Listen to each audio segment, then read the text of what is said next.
Donc l'idée de base pour ce journal reste la même. Je regarde le grand rond noir, je plonge dedans. Je plonge dedans depuis ma table de travail, l'endroit peut-être où je suis le plus épaissément protégé des, des parasites ou attaques extérieures. Paradoxalement, c'est en plongeant depuis cet extérieur, depuis cette table de travail vers l'extérieur, qu'on rejoint le monde dans l'instance où on le souhaite, où on est fraternel, où on se touche corps. Parce que la langue, c'est à ça qu'elle sert. Et le principe de ce journal, là, on est le matin, mais il fait encore nuit dehors. C'était la plus longue nuit de l'année. Laisser la parole s'installer et empiler des petites histoires. Tchoung, tchoung, tchoung. À la limite, 10 histoires de 50 secondes. Je suis trop bavard, j'y arrive pas. L'avantage, c'est que chaque fois, en fonction de ce que je dois faire pour les 50 secondes de l'épisode, je bouge le petit monopode, je me mets un peu plus près, un peu plus loin. On n'est pas dans la grande qualité du beau micro. C'est juste, pour être intime, il faut que ce soit un peu trash. Il y a reçu en ce moment. Ça, ouais, faut que j'en parle parce que c'est important.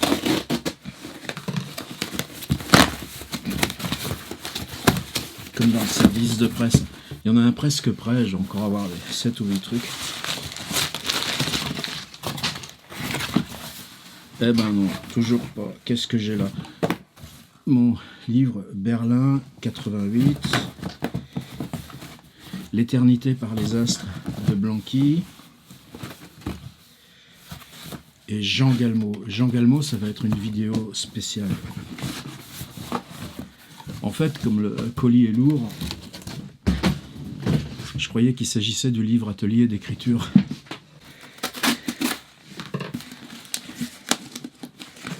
Aïe, aïe, aïe.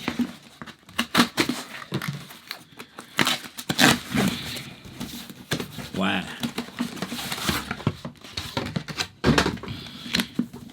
Vous voyez l'épaisseur? C'est la première fois que je fais un livre de plus de 500 pages que j'ai composé, corrigé, édité moi-même. Et alors évidemment, c'est pas simple parce que même à la poste, il va faire ce qui fait plus de 3 cm. Normalement, j'ai toujours un double décimètre, sauf quand je le cherche.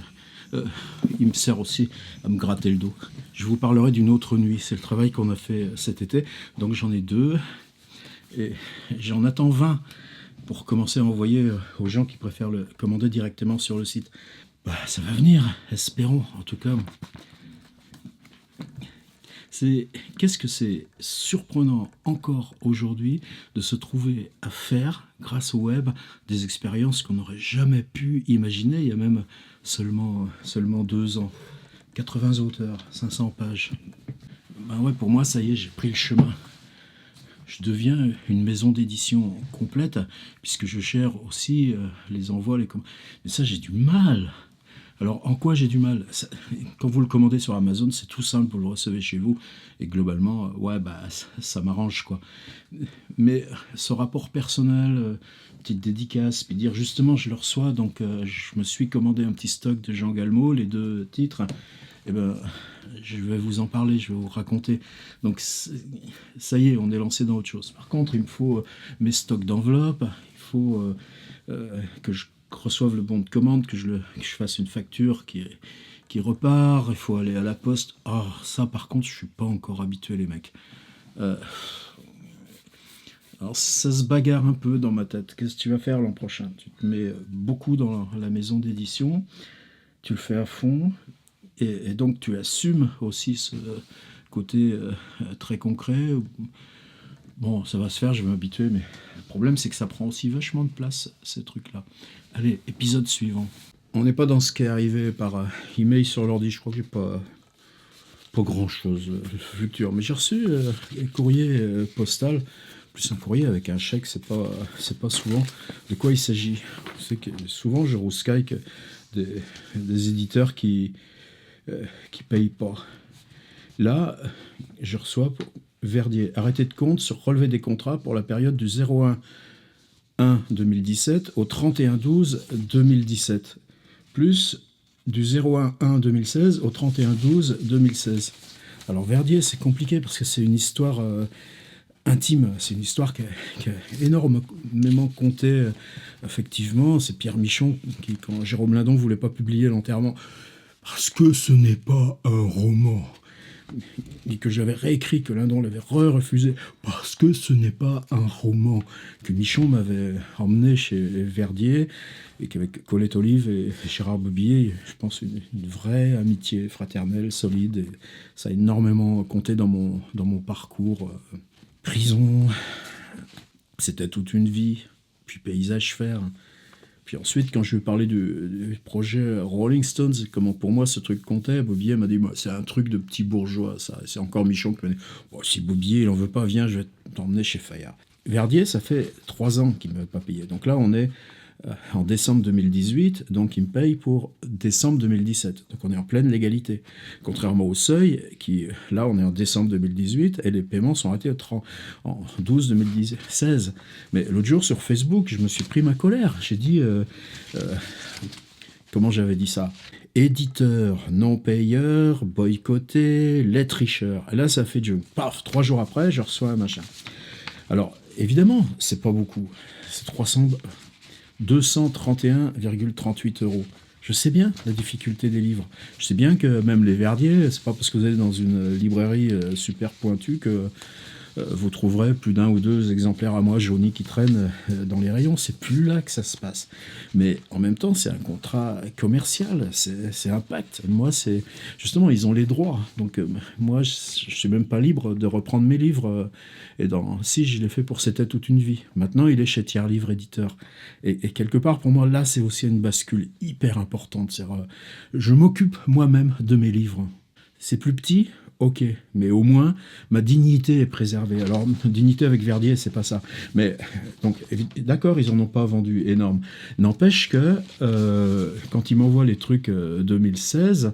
Et encore, je suis même pas sûr qu'il ne m'ait pas grillé 2015. Il faudra que je vérifie, mais bon, je suis pas comme ça. Mais si j'avais pas rouscaillé sur Facebook, les droits 2016, je les aurais pas. Et si j'avais pas rouscaillé, les droits 2018, j'aurais pas. Alors, il m'envoie un petit post-it sur le chèque pour que tu puisses mettre un peu de beurre sur tes nouilles. Donc c'est bien la preuve qu'ils ont lu mon post Facebook. Je parlais justement que, moi, les nouilles, quand je vais chez Auchan, je peux pas leur dire je vous les paierai dans 1 an. Et ensuite, ce chèque d'un ennemi de classe. Ok, et c'est même pas signé. Alors, quelque part, là, ça me choque encore. C'est-à-dire, merci Verdier et les 230 balles, ben ouais, parce que j'ai des trucs à payer, et puis merde, c'est comme ça, quoi. C'est pas simple, la vie. Je sais que pour eux non plus, ils ont les imprimeurs à payer. Globalement, pourquoi l'auteur, c'est la dernière roue de la charrette là-dedans? Donc les 230 balles, ouais, je les porte à la banque sans complexe, c'est mon taf, quoi. Mais, vous croyez que dans ce cas-là, elle aurait pu mettre un petit truc bise? Non, on n'en est plus au stade de la bise. Bon, ça me fait rien parce que, merde, quoi. Les 230 balles, ils étaient à moi, pas à vous. Et à un moment donné, d'un ennemi de classe... peut-être justement, ça aurait peut-être été mieux de dire excuse du retard. Ou alors, t'as bien fait de nous le dire, t'aurais pu nous le dire autrement, pourquoi pas? Ennemi de classe, je suis pas l'ennemi de quelqu'un qui exploite mon travail. On n'est pas dans un patron à la mine.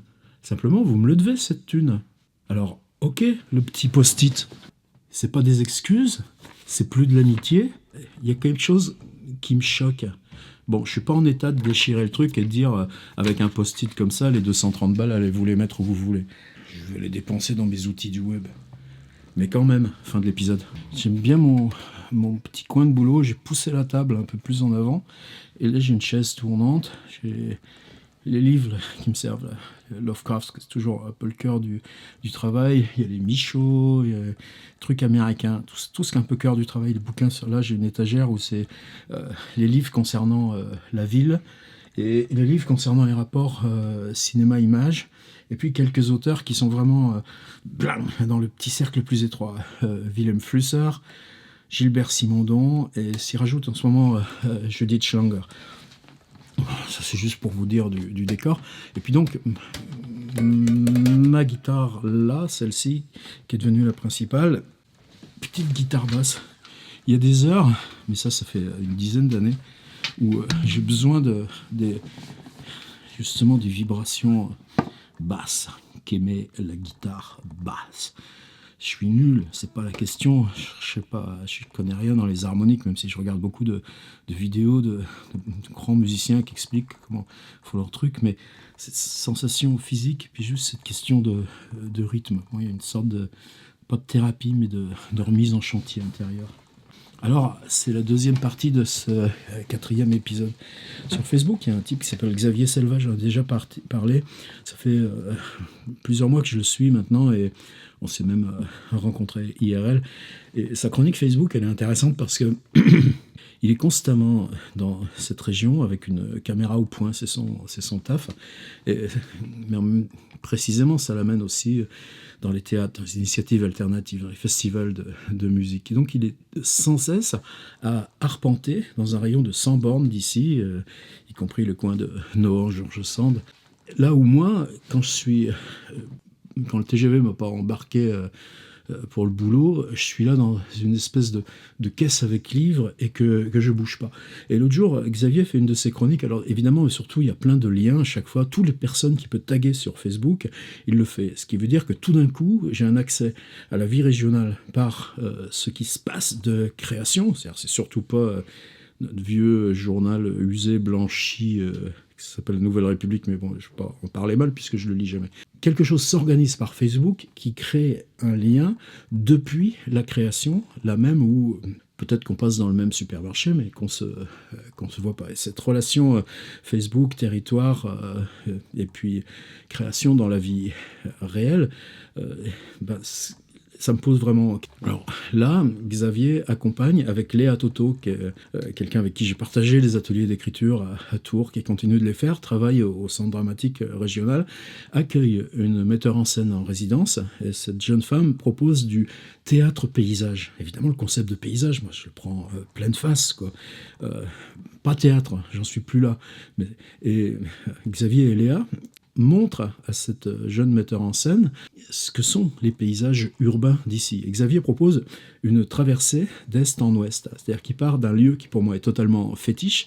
Quand j'avais fait moi aussi une résidence avec le Polo, le pôle des arts urbains, tous ces anciens ateliers de la gare de Saint-Pierre-des-Corps, et moi il y avait une espèce d'hangar de cours désaffecté où en gros chaque mois je venais faire une photo, j'ai fait pendant plusieurs années. Puis maintenant, c'est rasé, donc j'y vais plus. Et puis, tout à l'ouest, un autre endroit qui est bizarre, qui s'appelle les Îles Noires. Je crois que la fondation historique de ça, c'est en 1918, les Sénégalais qui n'avaient pas été massacrés, qui s'étaient battus dans l'armée française, dans l'armée coloniale. Au lieu de les renvoyer chez eux, débrouillez-vous les gars. Et donc ils se sont installés là, dans cette espèce de zone inondable au bord de la Loire, et on a nommé ça l'île Noire. J'ai jamais trouvé d'histoire de cette communauté. Et cette zone est devenue une zone de jardin ouvrier, mais tout en labyrinthe. C'est un endroit vraiment fascinant. Et là aussi, pour moi, c'est un endroit repère fixe. Et Xavier et Léa emmènent cette metteur en scène à cet endroit. Et là, moi, je découvre, par les photos de Xavier, que c'est devenu aussi... comme une ZAD, comme un lieu pour, comme en 1918 pour les Sénégalais, ceux qui n'ont pas de papier, etc. C'est plus du tout les petits jardins ouvriers comme je les connaissais il y a 3-4 ans.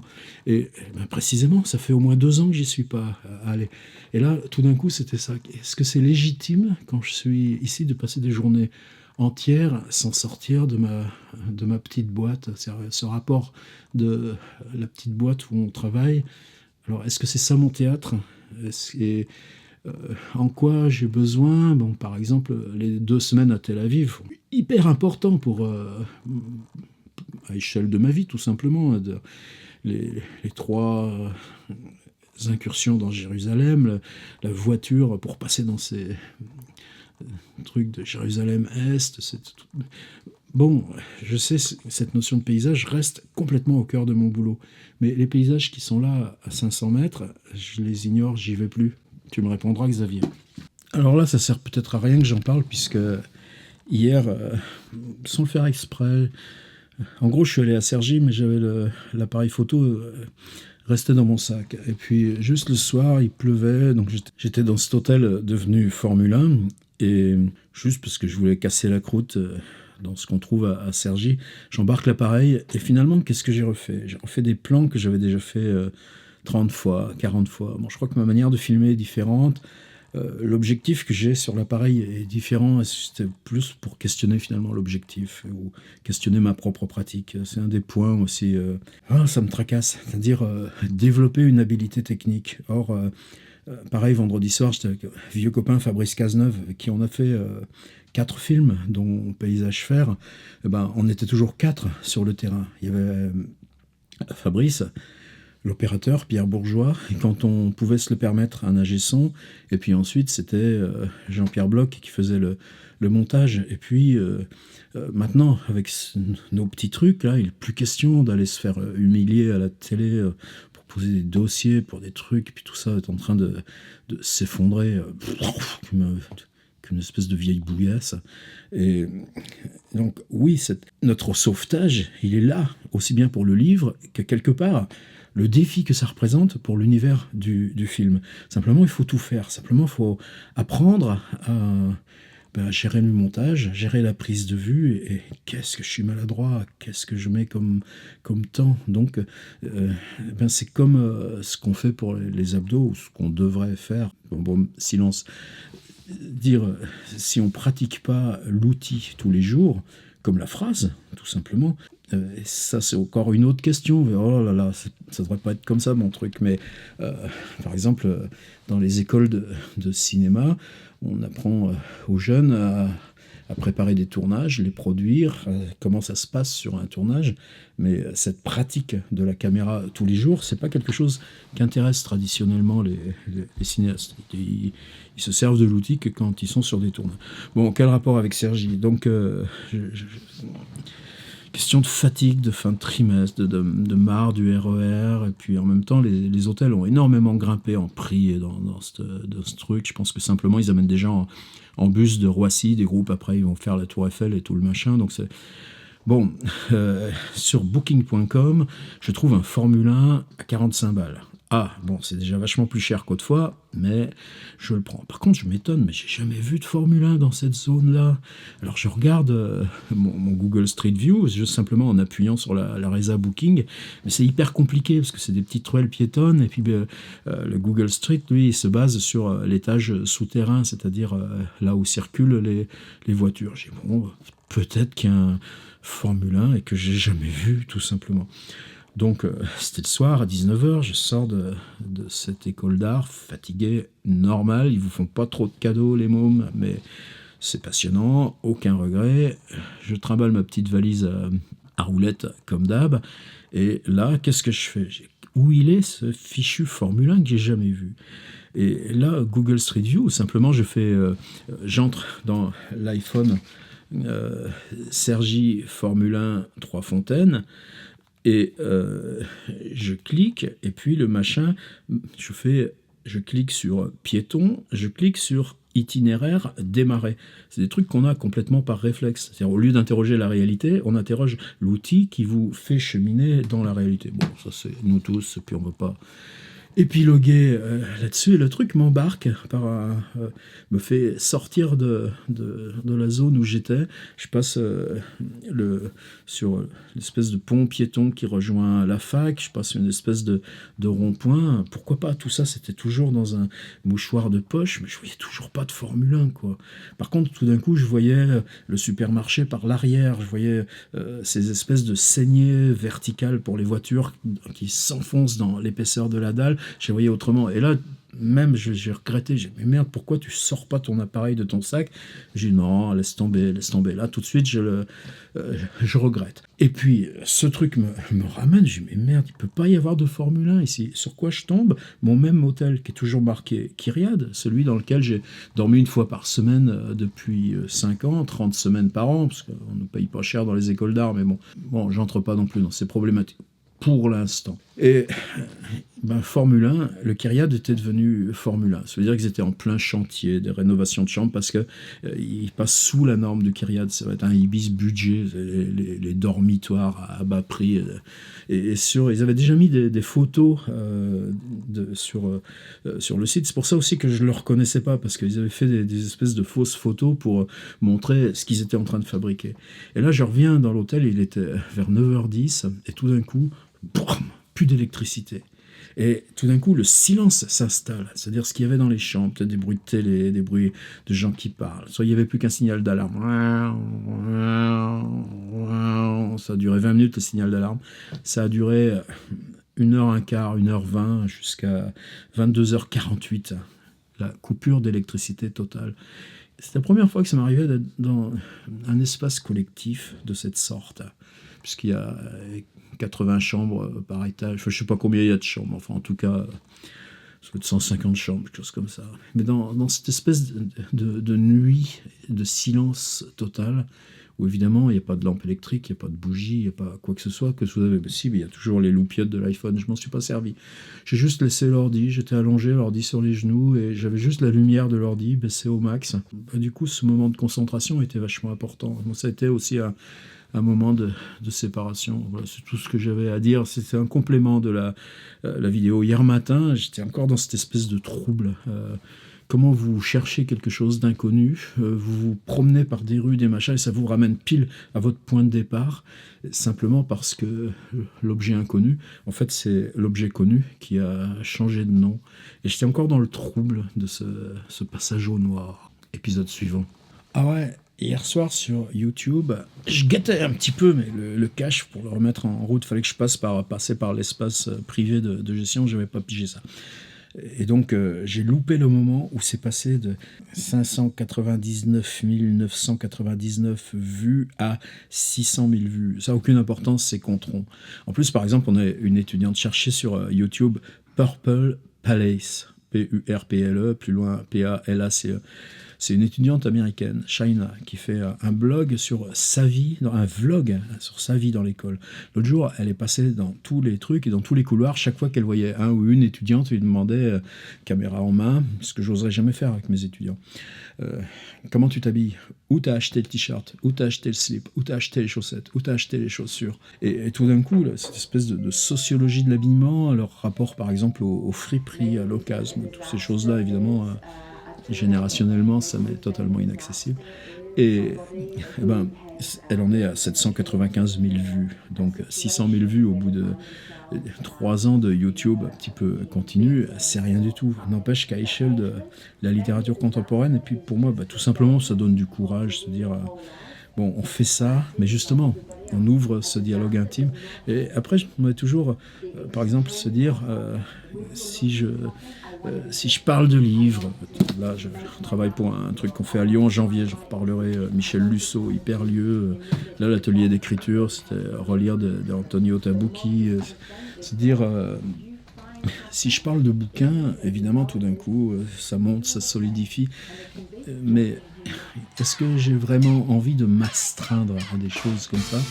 Et pourtant, ce dialogue sur j'allais dire sur l'épaisseur, sur la mécanique du travail. Et là, par exemple, sur mon ordi, c'est le logiciel que j'utilise le plus en ce moment, c'est Ulysses. Dire est-ce que j'ouvre aussi la chaîne à pas des tutos, mais des choses liées comme ça à comment je me sers de l'ordi, comment je m'installe moi dans le travail d'écriture. Et qu'en même temps, ça aussi, il y a cette espèce de liberté, c'est-à-dire que ce soit regardé ou pas, par exemple, il y a des chaînes d'excellence dans ce contemporain qui ont du mal à décoller. Je pense au journal de Michel Brosseau, pour ne prendre que lui. Tous les jours, un truc qui dure 1 minute, c'est une espèce de monologue, et puis je crois qu'il travaille uniquement avec un Samsung qu'il utilise que pour ses vidéos et pas comme téléphone. C'est un coin de ciel, un pylône électrique, c'est ce qui se passe dans son jardin, c'est une voiture qui passe. Et puis sur cette espèce de monologue, voit qu'est-ce qu'il y a dans sa tête à ce moment-là. Et le samedi, il rassemble ces trucs, ça fait une compile de 5-6 minutes. Quelquefois, on est 2 ou 3 à regarder. Après, au bout de 2 ou 3 heures, ça a été mis en ligne. Après, évidemment, il y a une sédimentation. Qu'est-ce que ça peut faire ? On sait que c'est ça qui compte, et on sait qu'on est dans notre devoir de littérature, dans notre silence, dans notre épaisseur, j'ai dit, dans cette confidence de la littérature. Le journal de Joubert, je crois que personne ne pouvait le lire, puisque c'est bien après sa mort. Donc c'est pas effrayant, et je veux dire que justement, peut-être, ce qui sépare mes vidéos, c'est maintenant, quand on entre sur la page, c'est des rubriques, il y a le vlog, il y a ce qui concerne les ateliers d'écriture, ce qui concerne les choses un peu plus sur le numérique, il y a mon invité spécial Jean Barbin, et ainsi de suite. Donc à vous de vous débrouiller, comme quand vous entrez dans une grille de programmes radio. Cette question-là du podcast, de l'écoute audio. Moi j'utilise beaucoup YouTube, finalement j'ouvre un truc, Azélie Fayol par exemple. Un grain de lettres. Moi, je sais qu'elle s'appelle Azélie. Aujourd'hui, on m'a dit qu'il fallait avoir du sur sa style. chaîne. Pourquoi ? Parce qu'elle est Mais le doctorante. style, est-ce que c'est politique ? C'est On va en discuter un peu à bâton enseignante. rompu. Je trouve que c'est pas bien pour une doctorante. Histoire de poser des choses faire du et YouTube, surtout des comme si questions. on était une célébrité. N'empêche qu'un grain de lettres. Ouais, se dire, indépendamment du destinataire. Ces questions, elles sont, pour moi, donc ces questions sur le style, la même politique, quelquefois l'impression de le faire en elles sont forme pour moi assez anciennes, mais elles ont été renouvelées par une discussion avec des collègues à la suite d'un colloque il y a peu de temps. Un type, alors c'était fascinant, c'était un Québécois qui vivait vraiment à l'écart, vers Noranda, tout ça. Ce monsieur, je ne me rappelle même plus son nom là tout de suite, tous les jours se faisait sa petite vidéo, et on était accros, mais des centaines, quelques milliers même probablement. C'était des vidéos qui mettaient uniquement sur Facebook. Je ne sais même pas comment on pourrait aujourd'hui retrouver une archive. Puis un jour, à 93 ans, il est parti à l'hôpital se faire opérer les yeux. Et puis petit à petit revenu, il a fait 1 ou 2 vidéos de plus. Ça s'est arrêté. J'utilise aussi cette chaîne pour des usages digressifs. Et je pense que là, je me retrouve dans cette même solitude de la confidence que les chaînes de mes meilleurs potes. Qu'est-ce que ça peut faire ? Et je crois qu'il y a un moment donné dans la tête, maintenant j'ai ça. Il y a une espèce de... Oh, c'est pas du bipolaire, hein, c'est pas des noms savants. C'est se dire, une pour eux, une pour moi. Une pour eux, une pour moi. Si je parle de mon logiciel Ulysse, comme j'ai envie de le faire, si je parle de mes livres de Jean Galmo, chez Tiers Livre Éditeur, ce sera pour eux. Mais en même temps, c'est du pour moi qui va vers le pour eux. Quand je fais là de la digression, c'est pour moi. Je l'assume. Dernier point, dernier épisode, dernier cadrage. Je me suis donné comme tâche que ce journal soit aussi fiction. Pourquoi il est fiction ? Qui, pensez-vous, qui vous parle ? J'ai décidé qu'avec la vidéo, je refaisais ma vie entière. Je suis né en 1953, le 22 mai 1953. Je publie des livres depuis septembre 1982. J'ai vécu pas mal de choses. La preuve, ma tronche. Eh bien, j'ai décidé que cette vidéo serait refaire ma vie dans l'aujourd'hui plus tard, et que là, vous ne regardez pas le 22 décembre 2018 à 9h20 du matin, heure à laquelle j'enregistre dans le jour qui commence à naître, mais qui est un jour tout aussi noir que la nuit dont il se sépare. Vous êtes entré dans mon propre temps, qui n'est même pas le temps d'enregistrement, qui est le temps des vies que je retraverse.